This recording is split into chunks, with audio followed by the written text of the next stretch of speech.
Check in with Mark Halperin. He's with us here on the set. Mark, great to see you. Good to see you, John.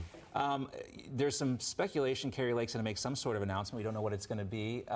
But we hear this very, very confident projection from Rick Grinnell at the top of the noon hour that he thinks that they're going to overtake their Democratic challengers in the vote total once all these ballots are counted.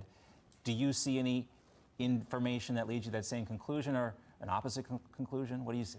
Let's take everybody inside to the psychology that takes over both parties when they're in this position. Yeah. You're behind and there's votes out, and you ask your experts, is the vote that's going to come in going to allow me to win? And your experts are generally going to tell you absolutely.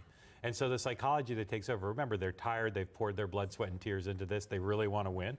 And mathematically, they see the possibility. And so you see that in this case, and sometimes they're right. Sometimes the experts are not just making them feel good, but in this case, it's hard to see the data supporting what she wants, but it's not impossible, and she's going to fight. And what surprised me is actually she hasn't already declared she won.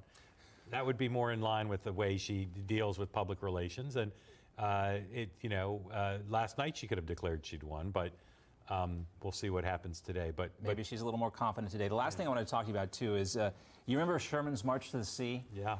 That's basically what's going to happen, right, in this runoff, in the political kind of terminology. Not actual war, but it will be political warfare from Atlanta all the way to Savannah. Well, look, it's going to be intergalactic warfare if the control of the Senate's at stake. That means Republicans have to win either in Nevada or in Arizona. If that happens and all the implications of Senate control are at play in Georgia, then yes, absolutely, you're going to see a huge war. If not, if Republicans have won both these races or Democrats have won one, it'll be hotly contested, but not the eyes of the nation on the Peach State. Interesting you mentioned intergalactic, considering Stacey Abrams is not involved in the race. Star Trek fans know.